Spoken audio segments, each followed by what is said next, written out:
On This Week in Enterprise Tech, here come the Meltdown and Spectre lawsuits. Malware programmers don't trust Bitcoin anymore. Just in Time is ticking off Whole Foods customers. And Zoom is here to show you why AI will help you remove your time wasters. Twy on the set. Netcasts you love. From people you trust. This is Twit. Bandwidth for This Week in Enterprise Tech is provided by CacheFly at CacheFly.com. This is Twy. This Week in Enterprise Tech, episode 274. Recorded January 19th, 2018. Will AI kill time wasters? This Week in Enterprise Tech is brought to you by Command Line Heroes, a new podcast from Red Hat. Listen to the epic true tales of the developers, programmers, hackers, geeks, and open source rebels revolutionizing the technology landscape. Subscribe wherever you get your podcast and visit redhat.com/commandlineheroes today.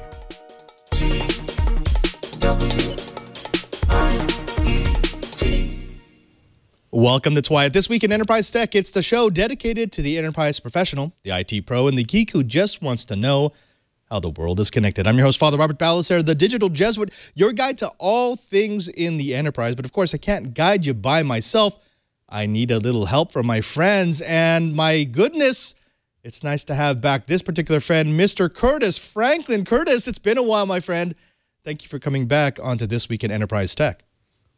It has been a while, but Padre, it is a great pleasure to be back here on This Week in Enterprise Tech. Look forward to being back for a long time to come. I have to tell you, I missed it. And we missed you. Now, I was able to catch some of last week's episode. I was actually quite sick at CES, but I thank you to Cheebert. I was able to drop in and say hi just really, really quickly. You did a great job, and I'm so excited to have you back with us. Now, the other person we've got is, of course, Mr. Smash Mouth All-Star himself. That's right. He is the king of the soft focus, Mr. Lou Maresca from Microsoft. Lou, I mean, seriously, you've got the rock star look with that camera angle. I'm loving it. I'm loving it. Although I probably need to learn how to sing for any of the other puns, but we'll see what happens over time. You know, I'm pretty sure singing talent is pretty much optional in today's pop landscape. So that's true. A little bit of auto-tune will be good. Yeah, you got the look. Well, gentlemen, we've got a fun show. Not only are we going to be covering the news, not only do we have to do some wonderful Meltdown and Spectre stuff, but we have a question that we need answering, and that is, can AI help you increase productivity by stopping people from messing around when they're supposed to be working? But as we always do, we got to start with the blips. Now, here come the lawsuits.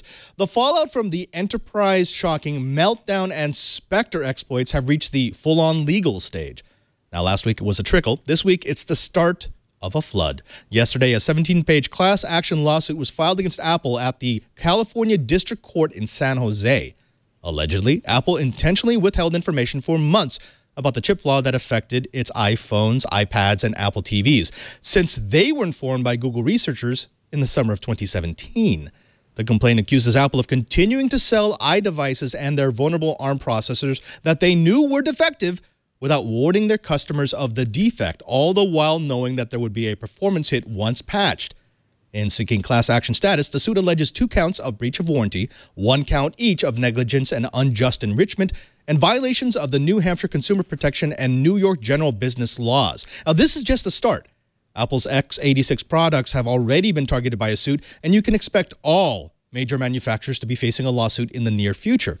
The bellwether for us on the enterprise side of the equation is when server manufacturers and cloud service providers, the ones who will actually be feeling the 10 to 30% performance hit once all the patches are out, start to demand reparations. Hang on to your bits. It's going to get bumpy. Come on, that's just in the movie. The government isn't actually watching you. Well, if you haven't heard, there is something called the FISA Section 702. What is it? Well, it allows U.S. government routinely to collect and search the online communications of any American without a warrant through what are commonly called upstream and PRISM, now called downstream surveillance. Section 702 is a surveillance authority passed as part of the FISA Amendment Act of 2008. That law amended the Foreign Intelligence Surveillance Act of 1978. Currently, Congress must renew the Section 702 every few years. It was last renewed in 2012. Guess what? It's time to renew it. What do you think? Is it going anywhere? Nope.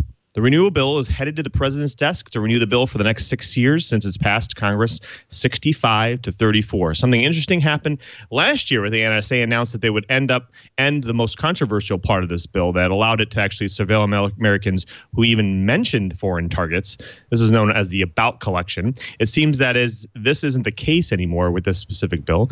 If you're worried about the privacy or unsure about the effectiveness of this bill, have your voice heard and speak out to have this vetoed, because the president is the only person in the way of Section 702 becoming active for the next 7 years or 6 years.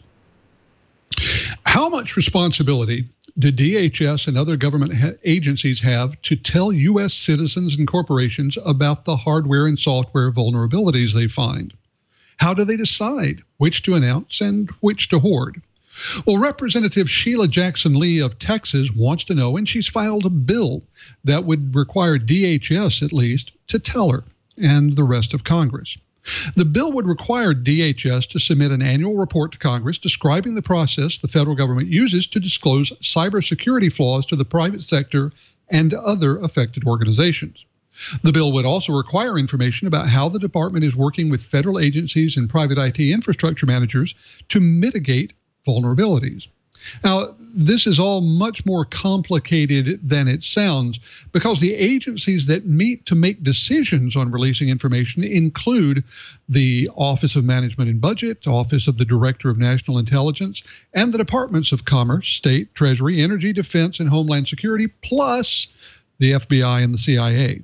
It's really a question for them of balancing the risks of zero-day attacks versus the ability to use vulnerabilities as espionage and military tools. It sounds like Jackson Lee's bill, though, is a major step towards letting the nation know exactly where that balance lies. At the end of December, we reported on the Triton malware attack on industrial control systems by Schneider Electric. Now, Triton is a two-stage malware, first using a zero-day to infect the gear, then installing a remote access tool that could be used to inject commands into the control system. If the rat couldn't be installed, the first stage of the malware could still tamper with safety instrument systems and distributed control systems, disabling the equipment's ability to shut itself down in case of an unsafe condition, while also blinding external third-party equipment that could monitor the gear and activate a remote failsafe in case of a critical situation. As these systems are used in manufacturing plants, gas and oil fields, and nuclear facilities, that was considered a bad thing. Well, researchers have taken a more thorough look at Triton, and it's worth a read. First, the control systems ran PowerPC chips with proprietary hardware and software. So even finding, not to mention exploiting a zero-day, was a resource-intensive task. Second, the number of control systems that could be infected by Triton were deliberately limited to certain models. Since the zero-day required physical access to the control systems, the attackers had to have an intimate knowledge of how they were used, where they might be located, and which subsystems were most likely to be networked to the controllers. Finally, Triton was designed to slowly increase its control over a network of control systems, ingratiating itself into the various layers of built-in emergency shutdown protocols. It was only discovered because it accidentally triggered a shutdown during one of its probes. And as a result, we never actually saw the payload that the malware was supposed to deliver. All of this points to a serious escalation of malware. This was a targeted attack, most likely at a plant in the Middle East, not just something released into the wild. And the scariest bit of this story is that the best case scenario is that this is a state-level actor. The worst case scenario is that attacks of this sophistication are now available to non-state actors. You ever try to bring something through customs and were slapped on the wrist or told to throw it out? What if you didn't even know you had something with you that you had to throw out? What if you just were essentially put on a blacklist because you had this thing? Well, it looks like there's something else that's coming along into reality. Even if you order things over Amazon, if you order items on Amazon that end up being counterfeit, you're now put on a blacklist and flagged by customs, especially if you try to get pre-approved for the Trusted Traveler program. An engineer from PayPal ordered a suitcase on Amazon only to never receive it and actually getting an unannounced refund from Amazon. Following year, when they tried to actually renew their status for the Trusted Traveler program, which is basically a pre-approved or low-risk traveler system for people who are traveling a lot, for the United States, Customs and Border Protection actually denied that program for them. And so you say, WTF? What does this mean? Well, a spokesperson from CBP confirmed that having past violations of custom laws or regulations on your record can make you ineligible for the Trusted Traveler program. Accidental or not, you're on the list. You can appeal it, but it would take months and so most likely not actually go through. I guess the best option is to not buy on Amazon. I guess maybe go buy it from the actual retailer who owns the device and product. I'm not sure that's great for Amazon, so we'll see if they correct this and cut down on it in the future. We all know that encrypted tunnels are the way to go for secure web browsing, but Mozilla is taking it a step farther and requiring that all future Firefox features that involve browser-to-server communications, and let's be honest, for a browser, that's pretty much all of them, use a link that starts with HTTPS. What kind of features are we talking about here? In a post to a company blog, Mozilla engineer Anne Van Kesteren wrote, "A feature can be anything from an extension of an existing IDL-defined object, a new CSS property, a new HTTP response header, to bigger features such as WebVR." Now, it's likely that other browser publishers will follow suit because of secure context, which is dubbed minimum level security level, and that's a pending standard of the World Wide Web Consortium. Secure Context's main purpose, according to its documentation, is application code with access to sensitive or private data be delivered confidentially over authenticated channels that guarantee data integrity. Now, all this shouldn't surprise anyone. Mozilla first announced intentions to require HTTPS in April of 2015. Others, including Google, have been leaning on web publishers to move to HTTPS since 2014. There are still millions of pages out there doing business in the clear, though. It will be interesting to see whether these new mandates finally convince companies and individuals to truly encrypt their traffic. We all know that Bitcoin suffers price fluctuations like movie divas suffer mood swings. But that volatility has become a hallmark of Bitcoin, even a strength, as the volatility appeals to those with a desire for quick financial action. However, there is one industry that apparently has had enough of Bitcoin's roller coaster ride: malware. Once the de facto payment standard for ransomware, the number of ransomware packages demanding payment in Bitcoin fell 73% in the last quarter of 2017. For all the yucks, there's actually some fascinating information to glean from this factoid. First, ransomware works best when the attacker prices their ransom just before the pay threshold. That's the point at which rebuilding the data becomes more attractive than paying the ransom. This is made far more difficult to do when the price of the ransom can fluctuate several thousands of dollars in hours. Secondly, while holders of Bitcoin have enjoyed, then hated, then enjoyed, and probably once again hated the ride, those trying to accept or send payment with the cryptocurrency have found it notably stomach-churning and not at all positive. Back to the practical, Bitcoin will not disappear as a ransom payment option, but more and more malware packages will find a way to ask for a fiat currency to ensure that they can price their ransomware appropriately and get paid. That does it for the blips. Next up, we've got the bites. And we need to talk a little bit about just-in-time logistics. But before we get to that, let's take a moment to thank a sponsor of This Week in Enterprise Tech. Now, This Week in Enterprise Tech is brought to you by Command Line Heroes. It's a brand of a new original podcast for geeks, by geeks, from Red Hat. Now, Command Line Heroes is dedicated to telling the epic true tales of the developers, programmers, hackers, geeks, and open source rebels who are revolutionizing the technology landscape. Now, what's a command line hero? You might be one if you've ever taken something apart to see how it works. You know, a hacker, a maker, a DIYer. Or maybe you'd rather make something instead of just using it.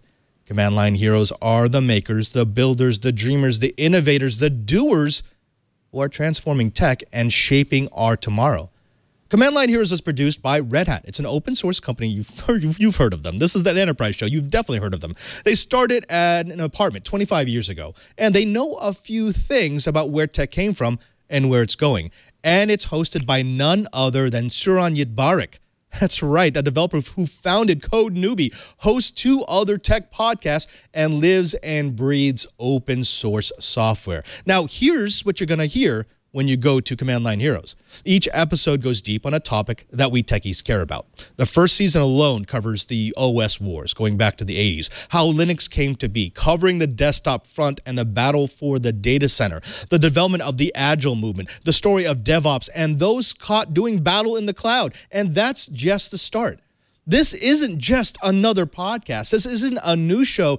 This is a way for you to understand the history of the industry that you care so much about.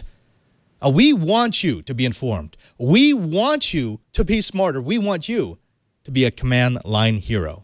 Visit redhat.com/Command Line Heroes. That's redhat.com/Command Line Heroes. Subscribe to Command Line Heroes wherever you get your podcasts, and visit redhat.com/Command Line Heroes for extras and to learn more. Again, that's redhat.com/Command Line Heroes. And we thank Red Hat and Command Line Heroes for their support of This Week in Enterprise Tech. Let's get back to the action.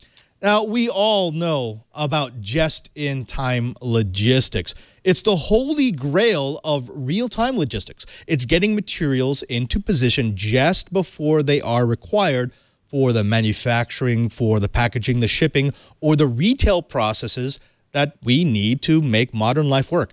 Now, if you don't have raw materials or processed product in any storage or staging point for longer than absolutely necessary, then that means that you've done your job to perfection. You've mastered just in time and maximized the productivity of your logistics chain. Now, JIT is a mantra, never quite achieved, but always sought after by every large manufacturer, retailer, and provider of services.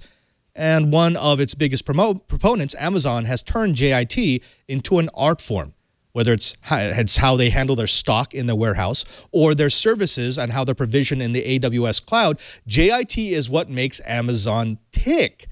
Unfortunately, it seems that Amazon doesn't quite have the JIT formula down for its newest venture, the acquired Whole Foods. Now, their stores have been facing food shortages because of the JIT system, which they call OTS, or order to shelf. Now, here's how OTS is supposed to work. First, backstock is greatly reduced. In most cases, backstock is 25% of what it was before OTS. Now, in one store, the meat department and seafood department, which once had a freezer each to store inventory, now shares a single freezer.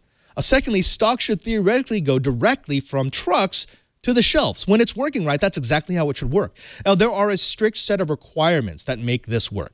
It's for purchasing, storing, and displaying products on shelves.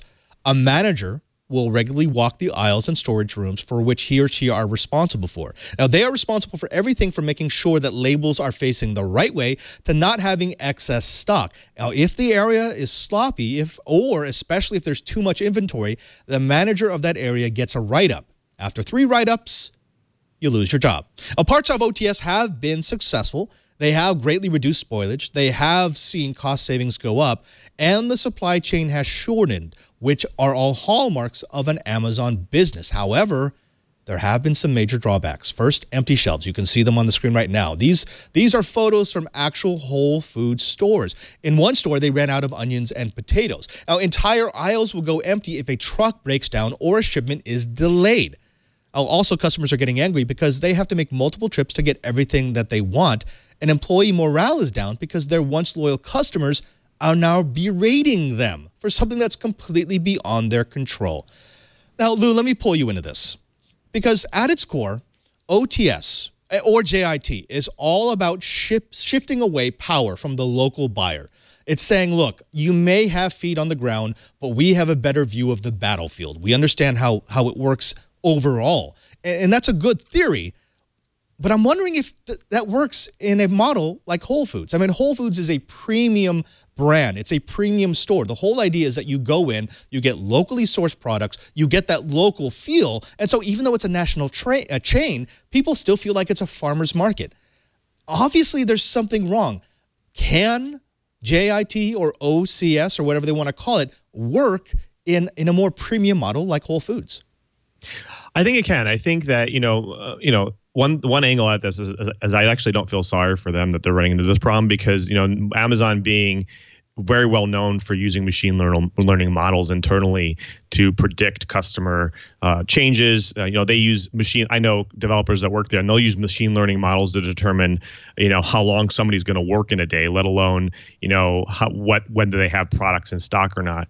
And so even from a JIT model perspective, when it comes to actually stocking things, having models to actually predict the need for products over the time of the day is something they should have already. Like, for instance, why is Walmart so successful and being able to keep their costs down is because they've been for years using machine learning models to predict their costs, to not only determine when they're going to run out something in the future, when based off of sales or trends or demographics, when the product is going to go in or out, or if they're going to run out of something, let's say in a part of the day, and if they need to get some more in. And so I think that these are perfect examples of what Whole Foods should be doing. No matter if they're a high-end or not, they're still producing a product that can be easily tweaked by using the data that's supported. And so I don't necessarily feel sorry for Whole Foods here. It sounds like they need to go to their parent company now and say, hey, help us devise the correct models here so we have to stop having this problem. See, I'm with you. I believe that it's a data problem. I believe that you can fix this by looking at something like machine learning and getting it to understand how the local part of that national organization actually works versus how it works at, say, an Amazon warehouse. But Curtis, here's the thing that I think is a disconnect, which is, again, Whole Foods is supposed to be different. That's what made them Whole Foods in the first place. They aren't a Walmart. They're not a big box store. They're not supposed to have aisles and aisles of stock of generic brands that you can buy everywhere else. They're supposed to make you feel special. I mean, that's why people are willing to pay 10, 15% more for the exact same can of X sauce or X product at a Whole Foods than they are at a Safeway. Can you account for that in that big data problem? I mean, is there a field that you can start to complete to say, hey, you know what? Having an empty shelf of that local product is point whatever % of the algorithm, and that has to be considered over having too much stock. I think they can. The issue that they have, Just in Time is a wonderful system for running a supply chain. Its big weakness is that it is brittle. When it breaks ugly. And there's not an awful lot of flexibility built into the typical just-in-time system. So what they're going to end up doing, I think, and I hope that their new parent company will be able to help them with this, is figure out where they need to have some resilience built in, where they need to have some flexibility built in, and where that resilience and flexibility needs to physically live.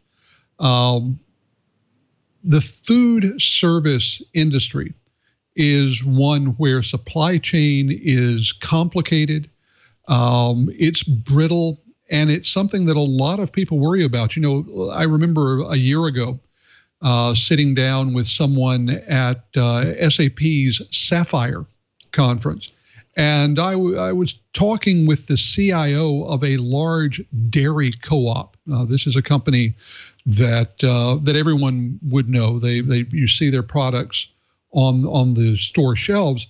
But he was talking about the problems that occur because the milk is carried to cheesemakers in tank trucks that are not refrigerated. It's at a particular temperature when it leaves the dairy, and it has to only so much time to get to the cheesemaker before it goes out of safe handling. And so if something happens like a flat tire or a breakdown on a truck, this is a major problem. Well, Whole Foods has this kind of problem on a much larger scale. So I think what they need, as Lou indicated, is some judicious application of AI, some tremendous application of experience from their new parent company, and the addition of some resilience to a very brittle JIT system. Right. I actually like that. And I like the comments that we're getting in our chat room right now. Chumley makes the point of, In-N-Out doesn't have fridges, and yet they've been growing and growing and growing. Obviously, there is a way to do this. Even when you're dealing with perishables, especially with meat perishables, obviously there's a solution that works in scale. You've got Chumley who is saying that it's only going to get more brittle, talking about this brittle JIT as more and more competition opens up. And in fact, if I was a competitor right now, I would smell blood in the water. Whole Foods has had this market cornered for so long. They've had that upper echelon of upper middle class, lower upper class that only shops at Whole Foods. Well, if that shopper comes to his or her local Whole Foods and sees empty shelves, or suddenly has to go to Safeway because the 3 ingredients that they needed that they couldn't find at Whole Foods were there, they've suddenly lost all of those years of building up that brand. And yeah, that's a problem. But Lou, let me go back over to you.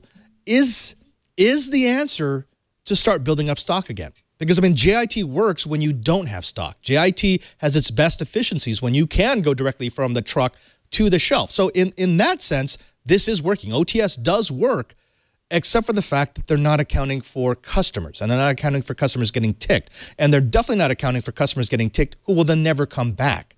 I know I already asked it, but how do you solve this? What's the module you turn on? What's the little bit of algorithm that you tweak to say, okay, we need to give managers a bit more leeway in having excess stock, because the one time they do have excess stock is way better than the 5 times that they don't.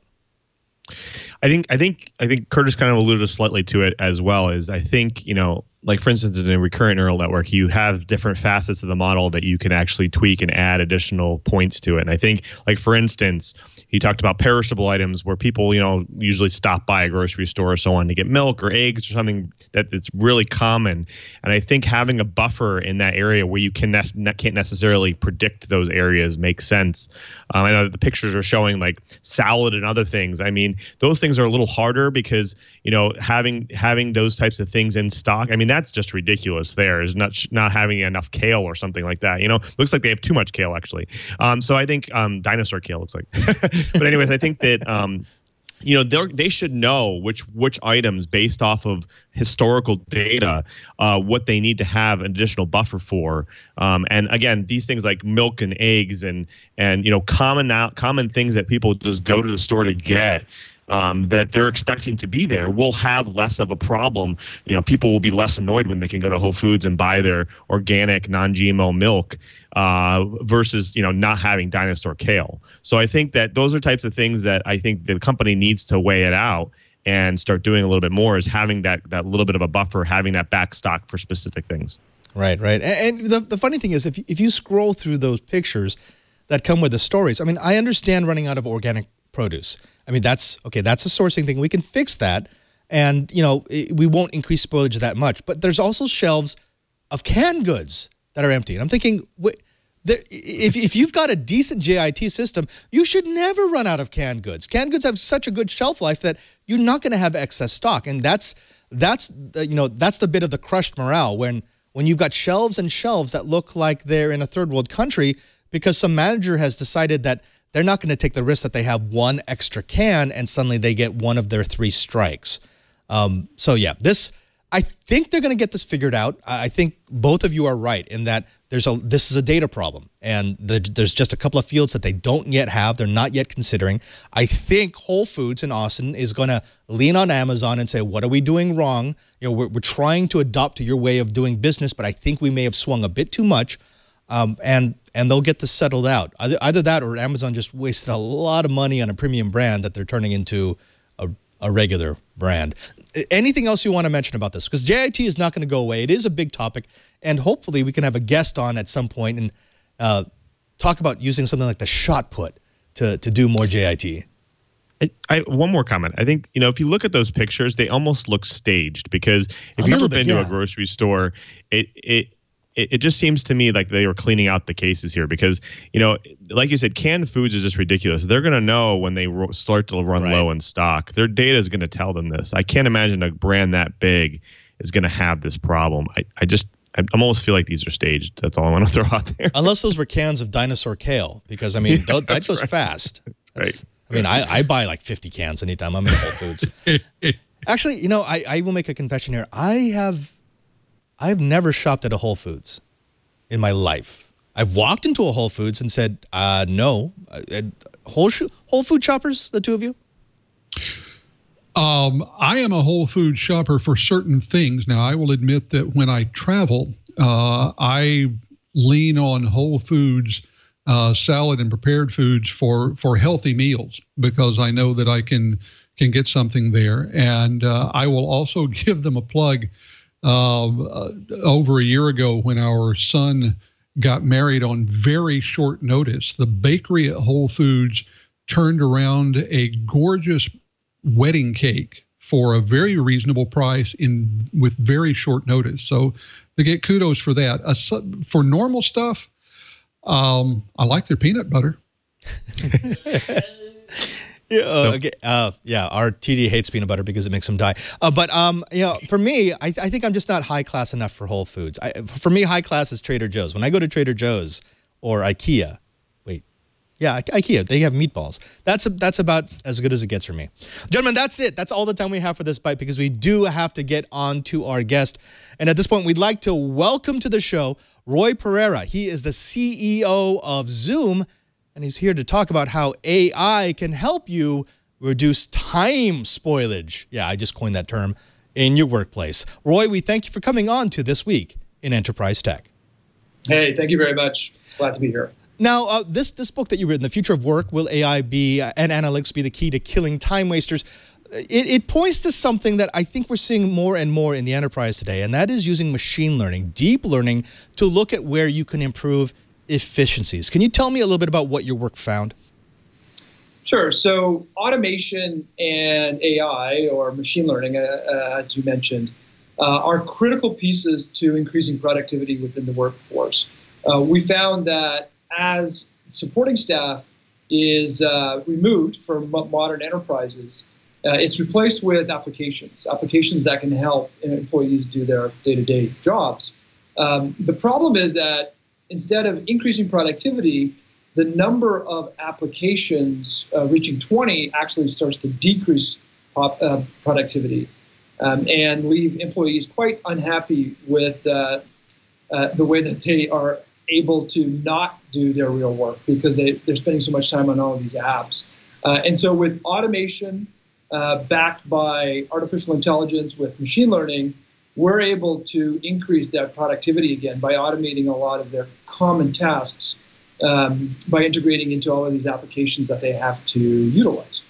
Let's talk a little bit about that number, that 20.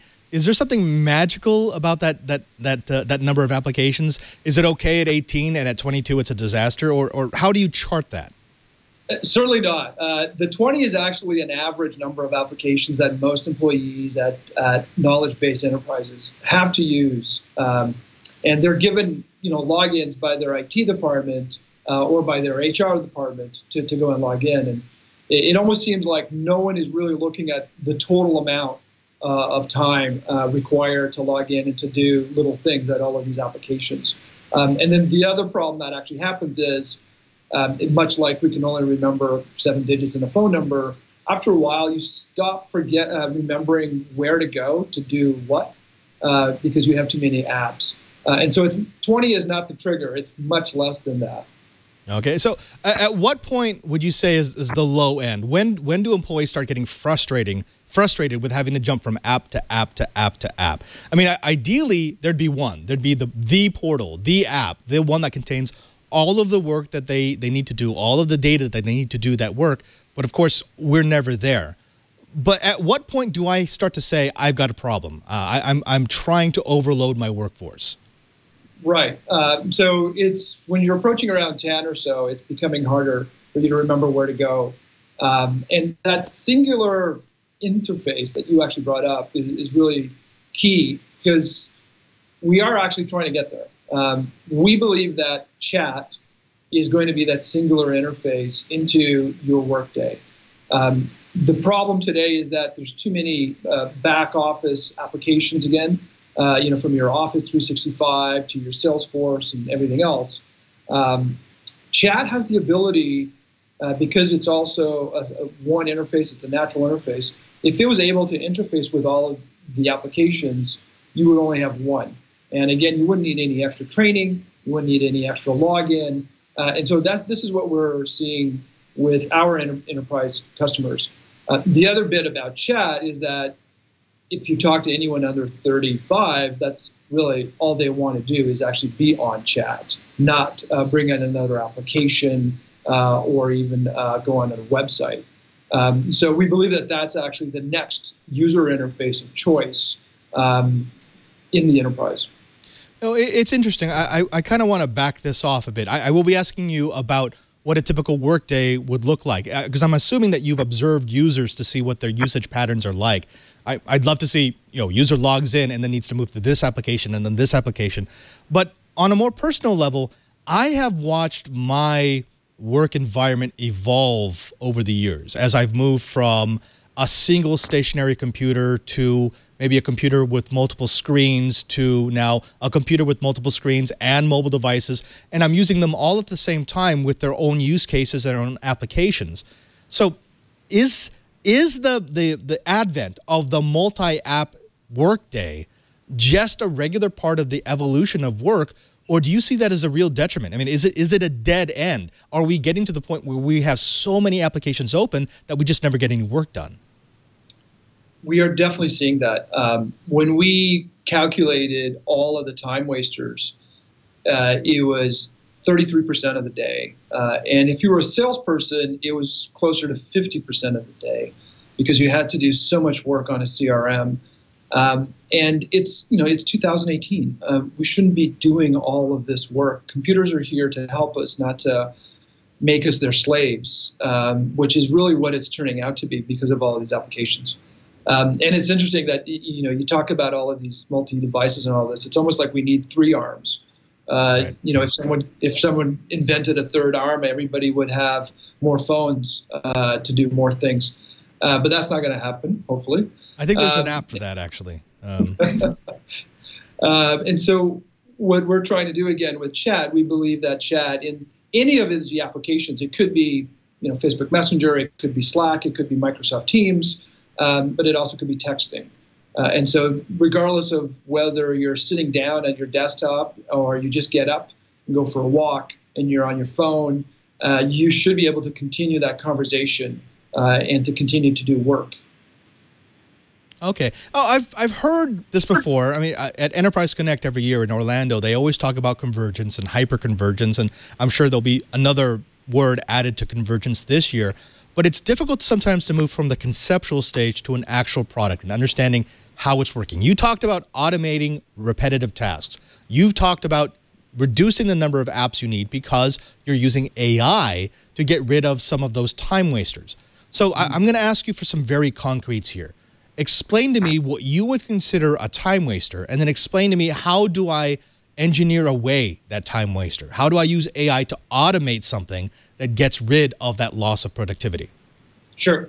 A lot of people talk about meeting scheduling as a huge time waster. We support that. We support the entire full life cycle. But I'm not going to give you that example because that one we've heard about already. The other example I'm going to tell you about is 20% of an employee's time is wasted by trying to find information, discover where the information is, and discover what it is. And this was a study done by Harvard Business Review.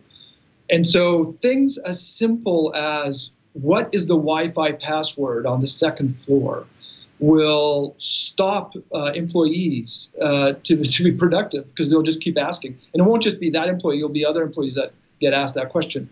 And so, for example, we're able to suck in the knowledge of the company into the assistant that is on chat and is accessible everywhere. And then we're also able to tie into the back office applications and search through those applications for other bits of information, right? Because everything now is in the cloud. It's all in the Dropbox or in the drives or in Salesforce, and it's stuck there. And we may not know exactly where to go. And so through chat, we're able to automate a lot of those processes by just asking for a simple, what is X or Y. So those are two concrete examples. The other example is finding files, but also manipulating those files. So we all have documents that we have to generate as employees, whether it's a sales contract or an employee contract or an NDA, and those can get very complicated to figure out who is managing them, how do I fill that out, and so forth. And so again, chat is a perfect UI for that example. And by leveraging the AI, the machine learning models that we've built, we can anticipate and predict what our end users are actually asking for and streamline all of those processes so that we're not asking 10 different questions. We're getting to exactly what we believe they actually want to do. And so that minimizes the time that they actually need to do. Okay, we actually do have a video from you guys that does a pretty good job of explaining how the process actually works. But before we get that, I do want to get to one question from the chat room. We've got Specs, who is a longtime listener to the show, who wonders if there's a significant threshold for qualifying as a time waster. I mean, when you look at the problem in the macro view, how do you classify something as, that needs automation? So I get asked a lot of times what jobs are going away because of automation and AI. And I like to answer that most of the jobs are not going to go away. They're just going to get augmented, where the AI and the automation is going to augment your job so that you can actually work at a higher level. And I think to answer your question, I would ask someone to do an audit trail of the tasks that they do every day and to check which ones could be actually automated because they're lower value and they're repetitive. Computers are really good at that, and automation, especially with the new artificial intelligence machine learning models that we now have, they're able to find information within a haystack of data much, much better than we can as humans. And so that bumps up what we as humans should be really doing in the workday, instead of the repetitive, low-value tasks. Right. Okay, well, let's go ahead and cue up the video here, because I think we need a really good description of exactly how Zoom uses AI to find and automate the time wasters. So let's go ahead, and we can talk along. This is a video that Microsoft and Zoom put together. And it kind of looks at how Zoom is integrated into the Microsoft stack. This is actually our office and one of our guys. And most enterprises have Microsoft products. They could have also Google products in the back end. We support both. And it's about making an employee's day much more productive and obviously happier. So that they can actually do the real job, so they can go home fulfilled. And it's really about saving time, right? Because we have quite a lot of things that are wasting our time during the day. And you can see here an interface. It's chat. This happens to be Microsoft Teams. And Jesse here, who's the star of this video, is looking at setting up a meeting. He's looking at transcribing a call so that he doesn't have to take notes, and that we're actually using natural language processing to analyze the transcription. As you can see here, they're going onto a call there. A phone call with that person. When they answer, can you send me the statement of work? I hang up. I'm going to get an email, and that email is going to have exactly what was said over the call. With the Zoom document generator feature, we create a document, request a document to be created for someone through chat. It'll ask us a few questions, and when we what are you using for the text-to-speech engine? The completed document from that template. So the text-to-speech engine is not something that we built, or speech-to-text. Right. Yeah. So we're using an API for that, but the natural language processing and the machine learning are actually our built-in technologies. And in fact, we've rebuilt the natural language processing engine 4 times now. You have to understand that chat is a very different medium than other mediums that have come before it.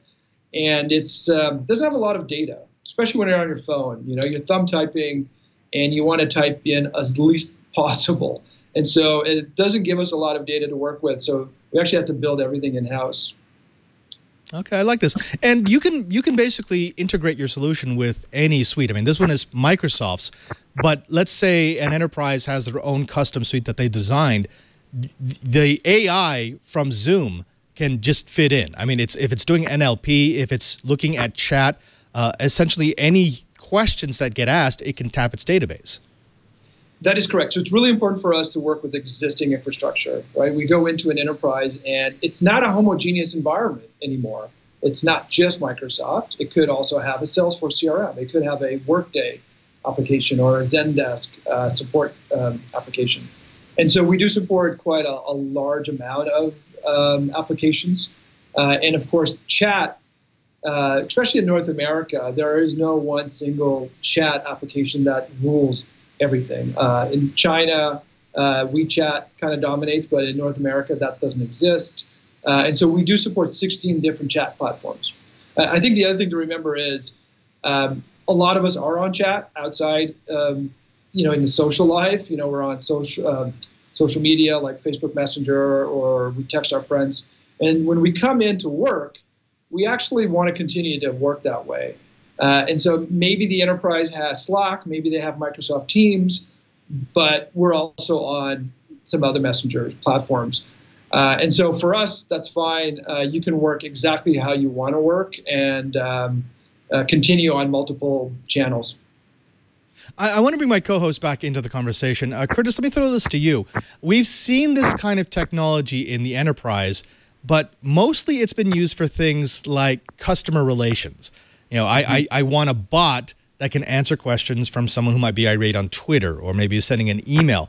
This is a different use case. It may use a lot of the same chunks of technology, but when you're working inside of the framework of an enterprise, of a workforce, you don't have to program your intelligence to handle things like trolling or someone trying to misuse the system. Have you seen a lot of this already in use? I tell you, I have seen people presenting use cases. I have seen a handful of companies. I know that when I was at the Gartner Symposium last fall, there were a number of companies exhibiting there, and a number of companies talking about what they were doing, and the idea of using bots basically to drive down this total cost of ownership that people like to talk about, which translates in this case out to lowering the support costs. Because as we've seen, there are all kinds of relatively repetitive support questions that come in a large enterprise. They know, for example, when an application changes anything in the user experience, they're going to get a flood of calls. They know kind of what those are. So bots are ideal at that because it frees up human time. So I think we're beginning to see this. We're still in the early stages, but this is definitely, by this, I mean the internal support and internal use of bots, something that a lot of larger companies especially are very interested in. Now, Roy, what's the ultimate end goal of Zoom? I mean, because you are a technology that enables other technologies, and it puts you in a very interesting position. What's your 5-10 year plan for Zoom? You are correct. So it's almost like we're middleware, right? We're the bridge between the new user interface, which is chat, and the traditional Office applications. And not just a bridge, but we're also adding automation, and we're leveraging artificial intelligence to make that automation intelligent. And so we believe that's a really large market. It's definitely needed as we move into this new UI of chat.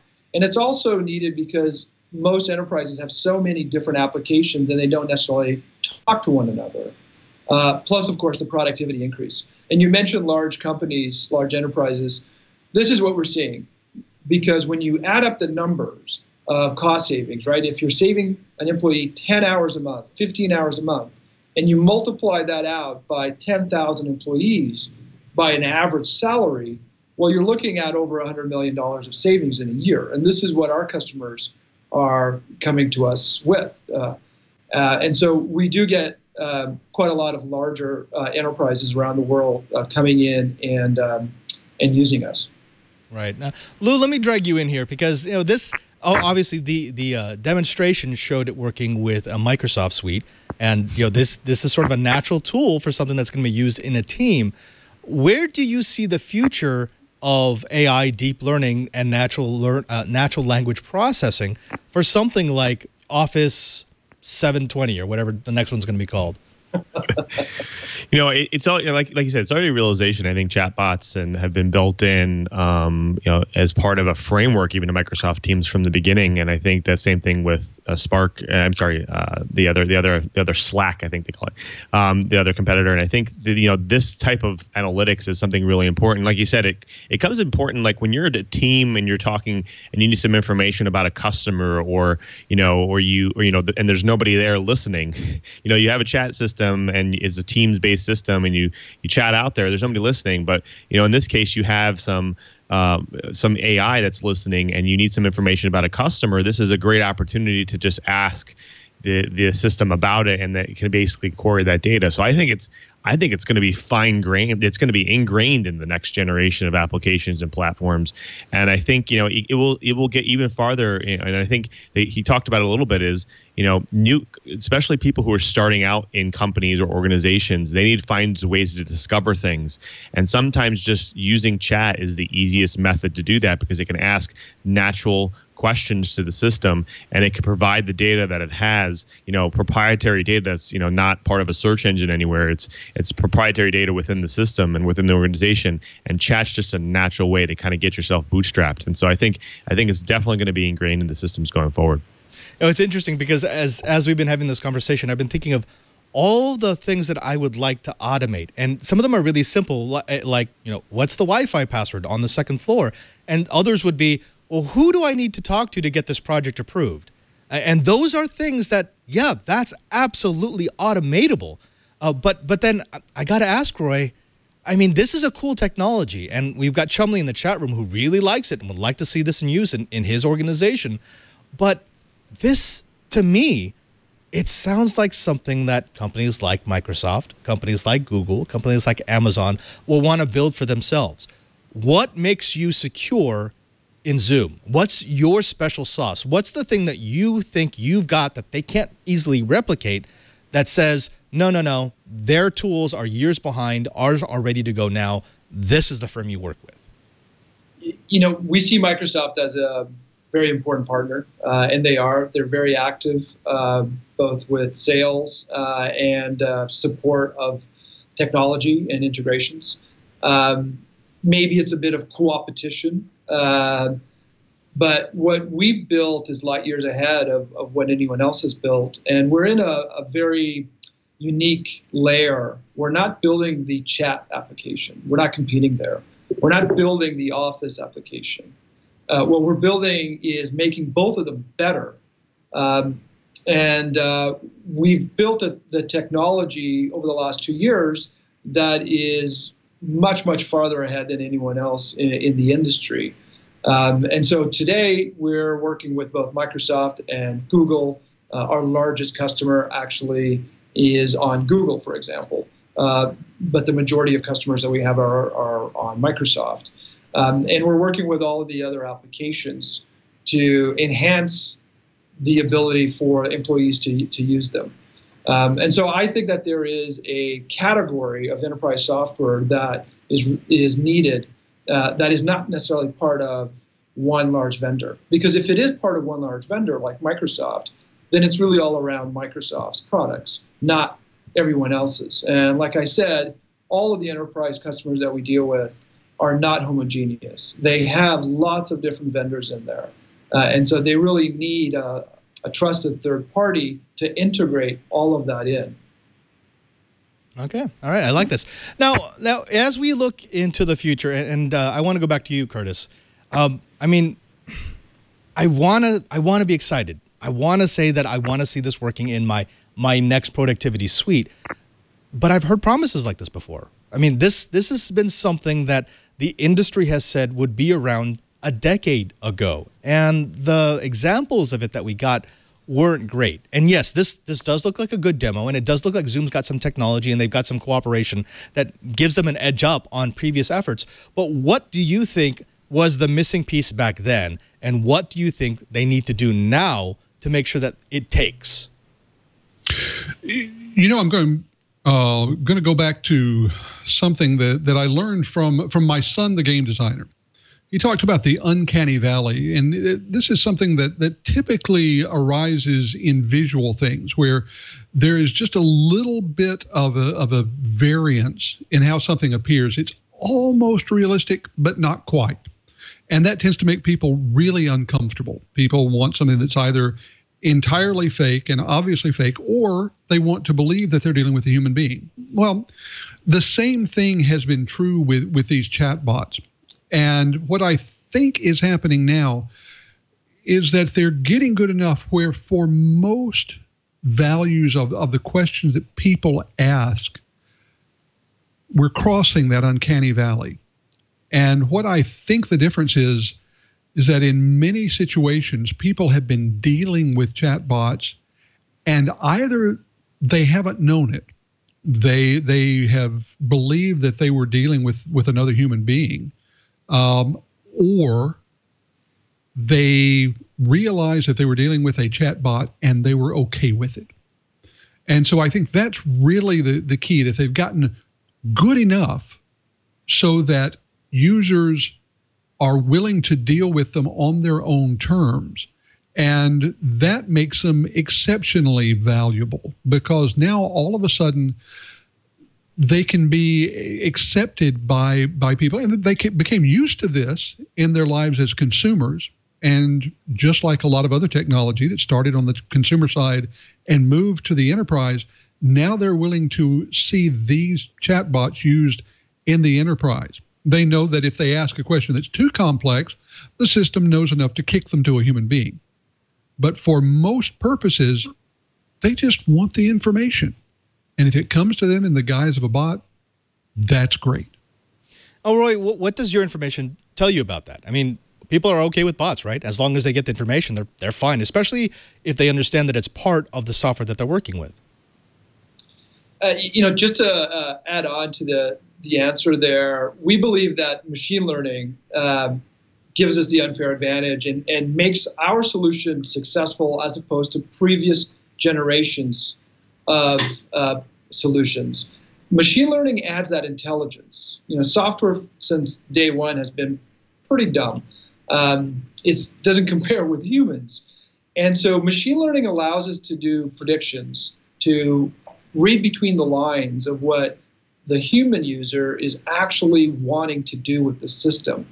And that's the advantage that we're using to make this more successful than anything else that we've seen in the past.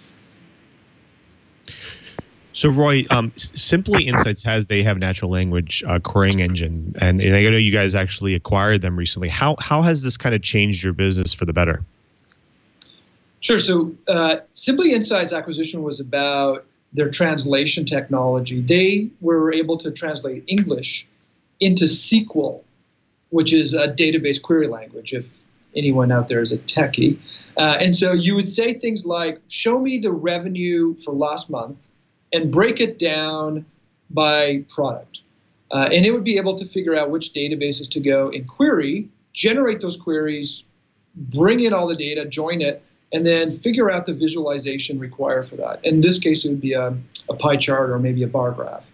And so we're adding that technology into our suite of skills, we call, and it'll be yet another skill that the enterprise employee will be able to harness.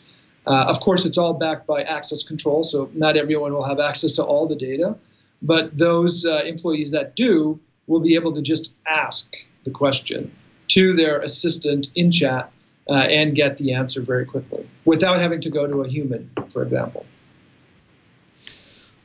Curtis, Lou, any last thoughts, anything that you want to interject, anything that we need to know about AI in the enterprise? It's coming. It's here. It's here. It actually is here. Roy Perera, the CEO of Zoom, I want to thank you so very much for joining us. If you could please speak directly to our audience. If they wanted to find out more about you, if they wanted to find out more about Zoom, if they wanted to find out more about the use of AI in their applications, in their software, their services, where do they go? Zoom.ai. Thank you very much for joining us, and we thank you for being part of the Twiat Riot. Now, folks, unfortunately, you've done it again. You've used up another hour listening to the best dang enterprise podcast in the universe. That's according to 9 out of 10 enterprise AI bots. I want to thank everyone who made this show possible. Of course, to our guest, Roy Perera, the CEO of Zoom, for all of the knowledge that he has dropped on the Twiat Riot. And yes, to my co-host, without which I would not want to do this show.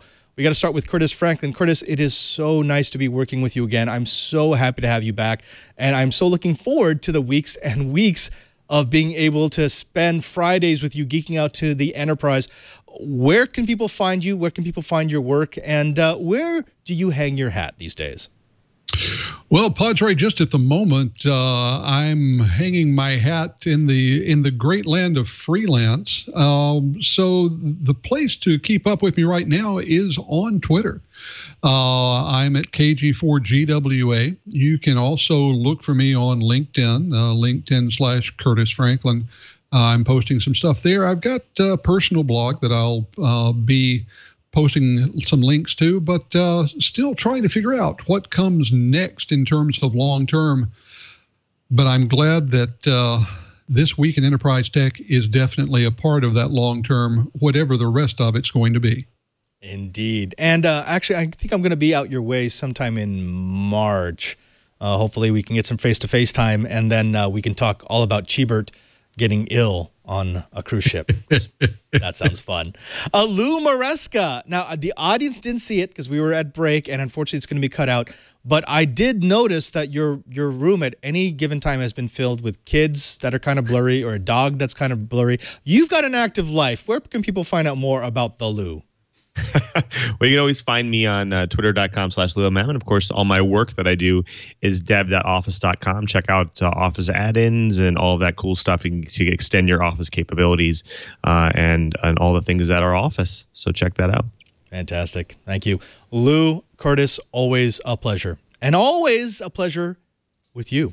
That's right, the people who come back each week to listen or watch This Week at Enterprise Tech. Without you, we wouldn't have a show. We wouldn't have had all these years of geeking out to the enterprise goodness, and we want to do a little something for you. We want to make it easier for you to get This Week at Enterprise Tech and your weekly dosage of IT. Just go to our show page at twit.tv/Twiat. That's TWIET, This Week in Enterprise Tech. There you'll find all of our back episodes available for download, as well as our notes. If you wanted to know the links to the stories that we talked about, if you want to find the contact information for the people who have been guests, or if you just want to subscribe, and yes, please subscribe because it's the best way to support the show, again, go to twit.tv/Twiat. Also, thanks to everyone here in the studio who makes this show possible. That's Lisa and Leo, who have allowed us to continue doing This Week in Enterprise Tech all of these years. That's the engineering staff, people like Burke and Alex and Jammer B. And yes, our TD, our fabulous TD who lives in the room. Kevin, this is the time of the show where we offer you a chance at redemption. We ask you a little bit about what happened in the show to see if you were paying attention. So today I'm going to ask you, what is the Whole Foods version of JIT? I don't know because I've been slacking. Okay, I'm not even going to justify that one. That's wrong. You were looking for OTS. But Kevin, thanks again. We'll play again next week. Until then, I'm Father Robert Balasaire, just reminding you that if you want to know what's going on in the Enterprise, just keep quiet.